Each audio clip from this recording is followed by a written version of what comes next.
Now that is more like it. The Nuggets absolutely demolish, annihilate, obliterate, embarrass, crush, vanquish, every single verb you can think of that implies dominance. That's what Denver did to the Portland Trailblazers. I'll tell you why it matters and why this one feels so good coming up on Locked On Nuggets.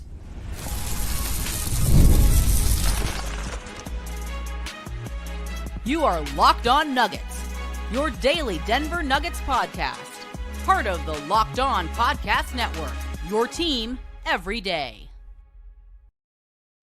Welcome to Locked On Nuggets, your daily Denver Nuggets podcast, part of the Locked On Podcast Network, your team every day. Thanks for joining us and making us part of your day, being an everydayer and making us your first listen Monday through Friday. Appreciate you guys being with us here on a Friday night after the Nuggets' unbelievable win, 157-103, a franchise record 54-point victory over the Portland Trailblazers. We will break it all down on tonight's show. My name is Matt Moore. I've been covering the Denver Nuggets for 14 years as a credentialed reporter. You can catch my work at the Denver Dig. I write for the Everydayers Club at lockedonnuggets.supercast.com, where I provide scouting reports on most games, not back-to-backs. Those are tough for me. But I will have one for Sunday's game versus the Warriors. It'll be up on Saturday. So go check it out and sign up at lockedonnuggets.supercast.com. And you can join our Discord that's got all sorts of great folks in there hanging out, sharing charts and images and memes and GIFs and jokes and questions. And you can laugh, you can cry, you can be with all the folks of the ups and the downs in our Discord at lockedonnuggets.supercast.com. Today's show is brought to you by 5 Hour Energy. Have your cake and drink it too. Birthday cake flavor is back. No fork needed. Vanilla cakey flavor, caffeinated kick, and no sugar. It's party time. Order now at 5hourenergy.com or on Amazon. Okay. All right. So that was a get right game. And first, I just want to say you're welcome, Nuggets fans, because after I said last night, like, okay, fine. Like, I've tried to be like, it's going to be okay. And then I finally went in and was like, maybe it's just not going to happen for them. And like, maybe they're just not that good. And like, blah, blah, blah, blah, blah. And Joker's like lost. And then they come out and they do this and they absolutely annihilate him every single freaking time. I swear to God, every time. But man, was it an impressive performance. I loved so much about this game for Denver. I loved absolutely so much for it. We will start at the top because the man of the hour deserves the credit. The birthday plus one boy, Nikola Jokic, 29 minutes. 32 points, 9 rebounds, 7 assists, 4 steals, only 2 turnovers, plus 32. How about 3 of 4 from 3-point range? How about 10 of 15 from 2-point from overall from the field? That would be 7 of 11 from 2-point range. Best in the world, most dominant, all the words for Nikola Jokic tonight. Instead of taking this for granted, because it has been a bad stretch, I want to talk about some of the things.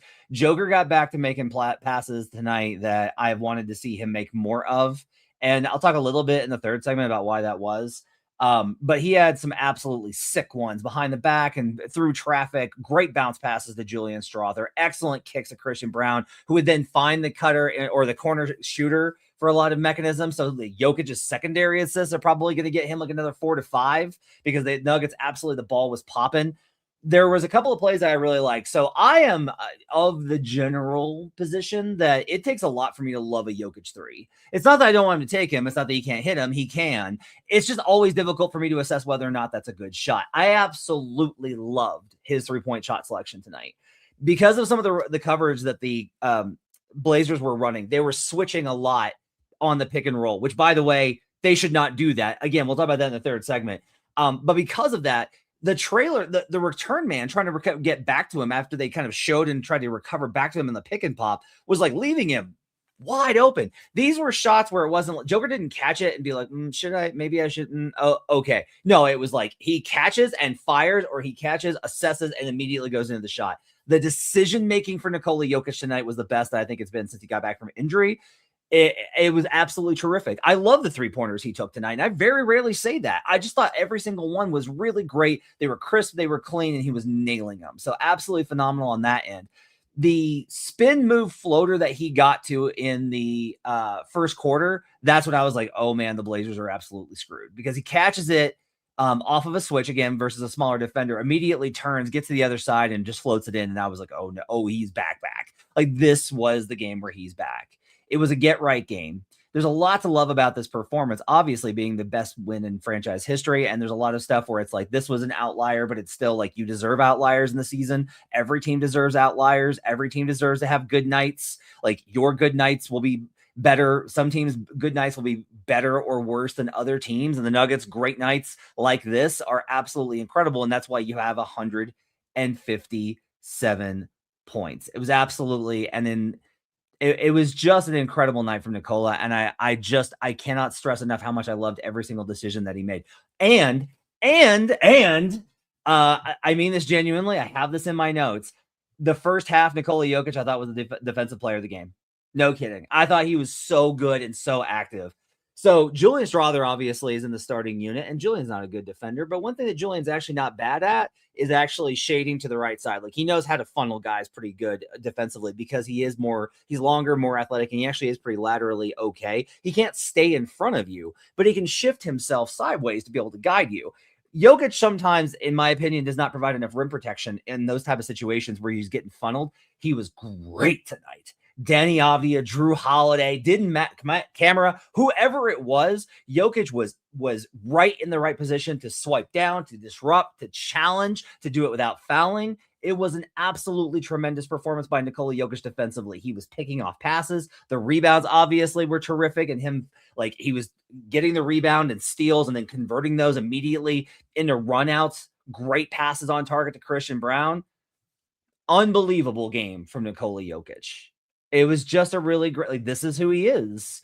And, look, as always, I'm not going to like overreact to an 8-game sample. I'm not going to overreact to a 1-game sample where it's like, okay, be good. Let's see him get back to doing this every single night, because the Nuggets are going to need that because he's their best player in the world and they're built around that. That's the entire concept, is like him being this. But man, was it awesome to see him tonight, and was it great to see him have fun, get back into this, and to do it on a back-to-back. Like, there's a lot of contextual stuff that I want to get into.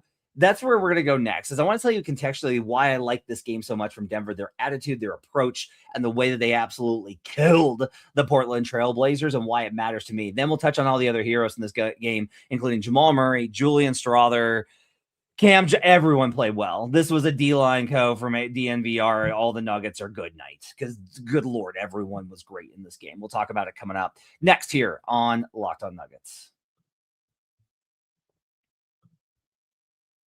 You ever want to experience the NBA Finals live and in person? FanDuel is giving you the chance to turn that dream into a reality with their NBA sweepstakes. Here's how it works. Use your profit boost on any NBA future, and you'll automatically be entered in a shot to win an NBA Finals trip for 2. That's right. Flights, tickets, the whole experience. If you're already looking at the board and thinking about which team can make a deep run, this is the perfect time to lock it in.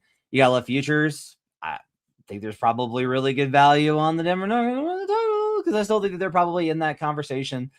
There's award winners. I'm going to be looking at most improved player, because I'm a little bit worried about Avdija with how he played tonight, honestly. You can not only pick cash, but it can also send you to the finals when you bet your futures. Visit FanDuel.com to get started. Just use your profit boost on any NBA future and get entered for a chance to win a trip to the NBA Finals. Play your game with FanDuel, the official sports betting partner of the NBA. We're also brought to you today by Quo. New year, new systems. This is the time when a lot of us look at the messier parts of how we run our businesses and think there's got to be a better way. And there is. Streamlining your communication is one of the quickest upgrades you can make. That's why today's episode is brought to you by Quo. Spelled Quo, the smarter way to run your business communications. When your team's reachable, organized, and communicating in one place, you're not just working cleaner, you're creating more opportunities to connect with customers. You're going to love how simple Quo makes everything. Your whole team can call and text from one shared business number. Nothing gets missed. That's huge for not having conflicting information. I've worked at places before where one person would call a customer and another person would pick up the call from the queue and call the same customer. That makes you look unprofessional. Never going to happen when you have Quo. It works right from your phone or computer, and you can even keep your existing number. Plus, they've got AI tools for logging calls, summarizing conversations, and highlighting next steps. It's no surprise that Quo is the #1 rated business phone system on G2, trusted by more than 90,000 businesses, from solo operators to growing teams. Make this the year where no opportunity and no customer slips away. Try Quo for free. Plus, get 20% off your first 6 months when you go to quo.com/lockedonnba. That's quo.com/lockedonnba. Quo. No missed calls, no missed customers. We'll be right back on Locked On Nuggets. Back here on Locked On Nuggets. Thanks for joining us and making us part of your day. Appreciate you guys being with us here on a Friday night. Ryan Blackburn is taking the night off. Swipe us over on Locked On NBA. You can catch that show tonight or in the morning. He's doing Locked On NBA Game Night. You can check that out as well. Okay. So there's a lot of great individual performances to take away from this game. I will tell you why I love this game on the whole. It's another dominant road win, division win, team under 500. Checks all my boxes. This is all my boxes is winning these type of games. But it's more than that. It's winning on a back-to-back. It's getting back to being the team that, oh, you're tired? Oh, you had a really tough loss last night? Nope. We're going to go back to work and we're going to make sure that we break this losing streak and we get it right. We're going to make sure that we get this right. That's terrific. Like, no losing streak out of the break. Take care of business on this back-to-back. Second, it's a revenge spot. Everyone remembers what happened in Portland the last time out early in the season on what I felt was a very nonsensical call from an official that did not see the foul and assumed, and then went to the monitor to verify when she did not know how to make that call. I do not agree with those calls being made. If Jamal had tied it to go to overtime last night, I would have said the same thing. I do not want calls deciding games. For the Nuggets to come in and execute like this when they were clearly, like Jokic was still complaining about the tie-up from last game, where it was a ridiculous call. He was still complaining about that. This was a message game, man. Like, this was a revenge. We are pissed off. We are mad. We have not been playing great basketball. We just lost to the Clippers in a game that we should have won going away. Enough. And we're especially this team that was so obnoxious early in that earlier game. Not like they weren't doing anything, unsportsmanlike. It was just like the Blazers are a little bit of a try-hard team, and they got away with one, I thought, in that game in Denver, where I thought Denver should have won that game, and the officiating, I thought, played a huge factor, and I very rarely say that, as those that listen to the show every night know. So just going in and setting the tone and making a statement, and it's hard to do that a lot in the regular season because you'll burn yourself out, but this was the right spot to do it.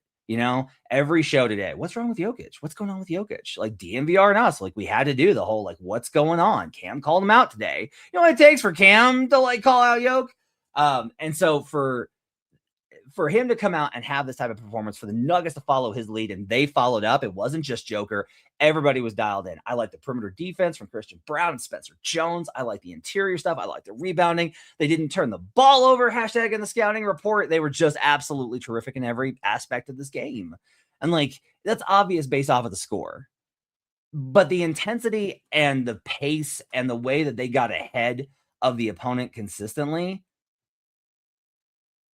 was a really impressive performance. And look, there is predictably a sourpuss in the comments, as there always is, saying, tell me when it's a good team. So here's the deal. You're on a back-to-back. The Blazers are a team that competes actually excellent against types of teams like Denver. They are better versus elite teams than mid teams and bad teams. They're an inconsistent team. And Denver embarrassed them. And Jokic looked right. And that's what you needed to see. You needed to see Jokic look right and Jamal to hit shots. And guess what? Both happened. Jamal Murray, 6 of 12 tonight, 25 points in 25 minutes, 6 boards, 6 assists, only 2 turnovers, a plus 39, 6 of 12 from 3, all of his shots from the arc. And some of them were just, like, disgusting, where, like, he just got so much space on the crossover and, like, finding, transition. He moved, like, he really pushed himself in this game. Like, Jamal was moving to get these opportunities and played really well. Like, it was just a really great performance from him as well. And you see what happens when he takes more threes and how effortless it is for him to be able to do this. The Nuggets shot 32 free throws in this game, and it was 32-29, but at one point it was a huge differential in this game in terms of the free throws. But I just thought that they were more physical. Joker got 11.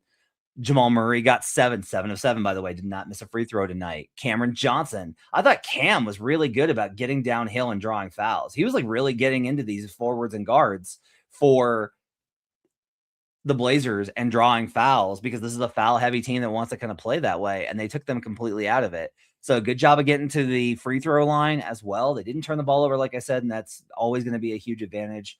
Let's talk Julian Strother. Strother Island, baby, is flourishing. I was tepid. I was, like, really worried about my investment. Even when he started to play well, I was like, Strother Island is thriving. It's lush.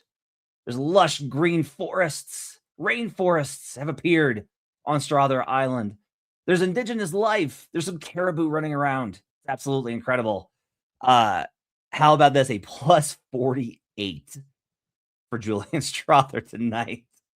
They beat the Nuggets beat the Blazers by 48 points in the 29 minutes and 19 seconds that Julian played. 19 points, only 1 of 4 from 3. He was navigating so well on cuts to the basket, and that hasn't been a real strength of his as much this season. Started off with a floater, then was just like getting everything. Reverse layup, reverse layup, reverse layup, sliding layup, floater again, just like a number of really good shots. He did a lot here in this game. 6 boards, 4 assists, only 1 turnover. Julian was terrific. Christian Brown added 11 points on 4 of 6 shooting efficiently. Like Cam didn't shoot the ball well tonight, but he got to the line, so he got there for 15 points, along with 4 assists and 2 steals and 2 blocks for Cam Johnson, who I thought really brought it defensively in his matchup as well. Off the bench, Spencer Jones is a plus 31. Great defense. There were so many kind of lineup combinations that really worked. One that really worked that I liked a lot was Spencer and Julian with the starters, like really worked really well, even though that meant that Cam was kind of out. By the way, after last night, we talked about like certain people on this show were like, well, clearly the non-stagger of Jamal doesn't work. Well, it worked tonight as they staggered Jamal and Yoke and Cam with the bench unit, because Tim Hardaway Jr. had a great night, 19 points on 4 of 7 from 3. That wing combo, I wrote about this on the Denver Dig, and you could find it in the Everydayers Club in the community tab as well. I gave this analysis of why they needed to try the handcuff strategy with Jamal and Joker. They've done that, and you had bad results last night in terms of the loss, but I actually thought they played great, and you have tremendous results tonight where Val is -3 on the night, but he is actually +1 with Cam. Or he's -1 on the night. He was -3 without Cam, and he was +2 with Cam. So like those minutes didn't blow the lead, didn't let them build momentum, didn't let them get back into it. It's great. It's absolutely just like I'm telling you, that lineup will work. The lineup that features Jonas Valanciunas, Cam Johnson, Tim Hardaway Jr., and especially when they get Peyton Watson back, I really think that lineup doesn't need a point guard. They still ran tonight with Bruce Brown. I don't think they need a point guard. I think they should try it even a little bit without Bruce to augment the shooting and length that it provides. So absolutely terrific all in all. Like I'm trying to think of like there's nobody that wasn't good tonight. In garbage time, KJ Simpson looked really sharp. People were talking about him. He only had 3 points, but 4 dimes. Had some real shake to his game. People liked enjoying and seeing that. How about Deron Holmes getting on the floor? And he was like really running and playing hard and looking for opportunities. 9 points for him, +15. They killed him in the garbage time minutes too in this game. All in all, one of the saying it's one of the best wins of the season is probably too much because of the opponent. And it's obvious because it's like, well, you won by 54 points. So yeah, it's a pretty good win. But I will say, I just love their effort, their energy, the execution. Like this is the team that the Nuggets can be. And they needed this performance, and they get to rub it in everyone's faces that doubted them and be like, you were all stupid. You should never, ever doubt them. And I don't think anyone was really doubting this team. I don't think anyone was well, no, that's not true. Lots of people last night were doubting. I don't think any like media analysts, podcasters were. We all know how good this team can be. But this is it was a feel-good win. And there hasn't been many of those. And I think Nuggets fans really needed and deserved to have this tonight. We'll wrap up with some more conversations. I want to get into kind of some of the reasons why the Blazers helped the Nuggets have this kind of performance. We'll talk about Zeke. We'll talk about some other things. And then I will, well, as I'm wont to do, whenever things are too low, I try and bring you up. And when things are too high, I'm going to try and bring you down a little bit because I have some concerns about Sunday. We'll talk about that coming up on Locked On Nuggets. Welcome to the 5-hour energy flavor draft with 18 different flavors to choose from, including new options like confetti craze, fruity rainbow, or cotton candy. There's always something for everyone. The board's set, the flavors are ready. And I've got my number one pick for the 5-hour energy flavor draft. I said last night that I wanted sour apple, but I've been really thinking about it. I think it's strawberry and watermelon. I cannot get enough of watermelon taste right now. I've been drinking like energy drinks with watermelon and Izzy's with watermelon and all sorts of things with watermelon. And I think when you put that in 5-hour energy along with strawberry, it's an unbeatable combination. So that's got to be the number one pick. The sleeper, though, I think is Tropical Burst. It's got island vibes, juicy, fruit forward profile. It's sweet, but it's got that tang to it. It's got a really rounded flavor and it's bright and sunny. I really need those kind of flavors, especially when I need to pick me up, especially in the Colorado winters. You can check those out and you can find your favorite flavor of 5-hour energy shots available online at 5hourenergy.com or Amazon. We'll be right back on Locked On Nuggets.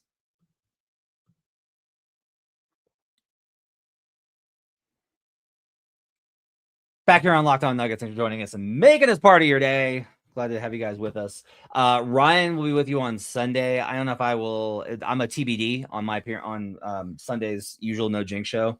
I think he's probably going to do an earlier episode because it's an afternoon game. I will be in the Discord at our Everydayers Club at lockedonnuggets.supergas.com, so you can come hang out with me then. But I'm TBD on the episode. We'll see kind of what happens. Okay. So, a couple things here. If you were curious about like the Portland Trailblazers are supposed to be kind of this defensive team and the Nuggets just dropped 157 points on them, which if you don't know is kind of a lot as it is the most points of any team this season. This is not the highest scoring game, by the way, in Nuggets history. It's 168 by the 2008 team.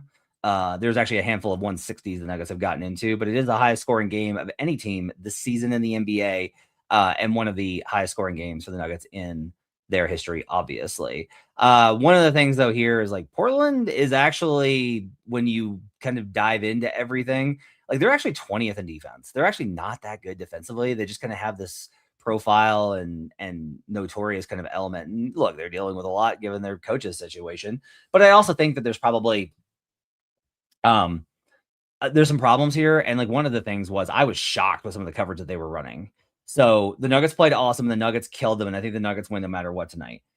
The Blazers also were just like, hey, let's just switch and not double Jokic. And I was baffled. Because Joker just like went at these dudes that were too small. Denny Avdia, Drew Holiday, Toumani Camara, they really thought was going to be able to stop Jokic. No front. They didn't really fight him. They let him get the ball. The Nuggets did a lot of really good things to get Jokic the ball. So they would do things like they ran consistently pick and roll with Jamal and then moved Jokic away from the screen. So then the defenders have to make this decision about how much they're going to chase, or are they going to try and like get into rotation? And it messed a lot with their ability to deny Jokic the ball. They couldn't get the ball out of his hands at all. So the Nuggets did a really good job on those kind of executions, but also like Donovan Clingan they would zone and Donovan Clingan is like leaving Julian Strother wide open. Why would you do that? Why would you do that? Really bad kind of decision making. Their X outs were terrible. Christian finished this game tonight with a really important 7 assists here. And again, a lot of that was they would run pick and roll with Joker. Christian cuts or is on split action with Jokic at the nail or elbow. Christian catches and then is kicking or finding somebody else on a cut. And it was just over and over and over again. So the Blazers, I was just like, I haven't watched them and I don't know. It's been a couple weeks since I watched them. And this team looked absolutely lifeless and dead. They looked like the team that was on the second night of a back-to-back, but not even that. They were just like disconnected and lost. And the Nuggets really did a good job of hitting them early. And then, it's funny. They went down, I think 8-2. And last night they went up big on the Blazer or the Clippers early. And then obviously they lost. And then tonight they go down early and it's like, uh-oh, here we go again. And then they come back and they absolutely smash them. So I don't know what that says, but never overreact to the first couple of minutes of any NBA game. So I think that they really did. The Nuggets took it to them, and they added some, I think, wrinkles that really helped them in this game. They looked like they were a team that had a better game plan and better execution than they've had in, I don't know, since Joker got back, honestly. I'm going to be curious to know if we hear that something transpired this morning because I remember after the Wizards game, they had the back-to-back in Atlanta. Remember that last year, right? They lose to the Wizards, and then they're in the back-to-back in Atlanta. Like, Joker came into the breakfast meeting and let things be known, and then they went out and killed Atlanta. Felt a little bit like that. So I'm just curious if there was any sort of conversations that were held in the locker room or at breakfast this morning to kind of facilitate that. A really good performance, I think, not only in terms of, the execution and all those things. Like I said, the mindset was really good. Now, Nuggets shot 21 and 41 from 3. So if this happens to you, you know what you're saying. Man, they just couldn't miss. What are you going to do? They just couldn't miss. There were some Blazers folks I saw just saying, like, the Nuggets were just hitting ridiculous shots. And Joker, he was doing that thing where he's getting hit and he's off balance and he's floating it up and it's just dropping every single time. Spencer had a corner three go straight up and bounce in. So if you're the Blazers, you feel absolutely just like the worst luck hit you. Nuggets shot 57% from the field and 51% from 3, which is pretty good. I do think, though, that quality of looks matter. And it's one of those where this is what you're capable of. So we talk all the time in NBA discourse about ceilings and floors. And I've been on this conversation for like a lot of years about talking about ceilings and floors. And I haven't seen the Nuggets be able to hit an offensive ceiling in so long. I was kind of getting to that point of like, okay, did they lose it? Like maybe they just lost it. Maybe the injuries just mean that they can't re-find it. Even without AG and Peyton, they had this kind of performance. And it's just like, it's proof of concept for the mechanisms. When Jamal is able to, navigate pick and roll the way he is this year, where he's such a maestro and his 3-point shots falling, and Joker is playing like this with so much force and energy and clarity of mind, and then the other guys are ready. That's a real credit, by the way, to how Julian is playing. That Julian is just like ready, like whatever you need. He doesn't record scratch. He doesn't hesitate. He doesn't over dribble. He doesn't try and over create. He's not running into he's no longer running into bad positions on cuts. Julian sees the floor offensively the way that he needs to. Defensively is always going to be a problem. That's going to be a limitation for him in his career. But Julian's offensive game, because of his size and length and the touch that he has, it brings a lot to the table. This is a game worth feeling great about. You should feel great about this game because they've had so many games that were tough and stressful without Joker, with the injuries, and then this losing stretch with Joker. Even the Memphis game was just like, cool. This was like an actual, honest to God, this is what this team is capable of. It was a great reminder to everyone who covers this team. It's a great reminder to everyone who's a fan of this team. It's a great reminder to everyone who's a fan of this team and covers this team. It's a great reminder to the league. This is like the time when things start to get serious. And yeah, they had a bad game versus the Clippers, but they put that behind them and they absolutely eradicated a Western Conference play-in contender, which, yes, it's the Blazers. You got to start somewhere, and they started here. We'll see if they can carry it over. Now, that's where this gets tough. Nuggets have not been good on these afternoon games. I don't need to tell you that. You probably noticed that. They are not a start fast. They do not like getting out of rhythm. They need everything to kind of be similar and the same. And so they're on a 3-4. This is also, by the way, another thing. The league does this stuff and it makes me insane. I mean, it makes me insane. This is just like sometimes this stuff happens. No, because it doesn't happen to every single team. And it doesn't just happen to Denver. That's not it, right? But it only happens to like a select handful of teams throughout the season. So Denver has an LA Portland back-to-back with a late start on Friday night. They play at 1:30 Mountain Time on Sunday in Golden State, 12:30 local time. Why? Okay, you want him on national television on the Sunday showcase game. Okay, cool. This is on ABC. Great. Then they needed to play last night and have tonight off, give him 2 days, and then have him set for what should be a battle with Steph Curry. I don't think Steph's going to be back for that game. It's just stupid, man. Like these decisions, Ryan gets frustrated at these kind of things, and I understand why, but he looks at it from the perspective of the Nuggets are always getting screwed. I'm mad at it because I would be mad at it for any team in the league.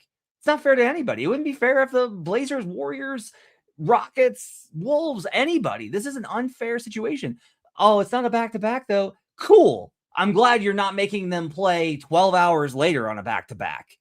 But this is about as bad as it gets for a 3-4. You're telling me you get a 3-4 Clippers, Blazers, 1 day off, and then a 1:30 start versus Golden State? 12:30 Pacific time? It's atrocious scheduling by the NBA and this stuff for a national TV game that they expect at the beginning of the year to be Steph versus Jokic. Why? Anyway. You made 21 threes. The record for teams that make over 20 threes in the following games since 2012 is poor. It's not good. You do not do well in those games after, because there's usually a regression back to the mean. This was an absolute banger of a night for the Nuggets, and you need those. Like, I'm not saying like you don't want them, but there usually is a cost on the backside of this, and that combined with the early start has me a little bit nervous. Now, if Denver goes in there and Steph doesn't play, and he's not going to play because he's going to be reevaluating 5 games. I remember that now. So Steph's out. But if they go in there and absolutely eradicate this team and they just obliterate the Warriors, I'm going to be like, okay, they're putting something together. Forget the Clippers game. They should have won that one. But now they're actually playing the way that they need to. However, I'm just not going to be surprised if they're sluggish and this is an ugly one and there's a possibility they lose. It's a really tough spot that the league's put them in. But this is how it is, and so they're going to have to adapt. We'll see how they respond, and either way, we'll have you covered here at Locked On Nuggets. I want to thank everybody for joining me on a Friday night at 11:53 Mountain Time. I hope you guys enjoyed that game. I hope you guys enjoy your weekend. I hope you guys have a great time, and we'll talk to you again on Sunday. Thanks for joining us. Appreciate you guys being with us. We'll see you guys again next time on Locked On Nuggets. 157.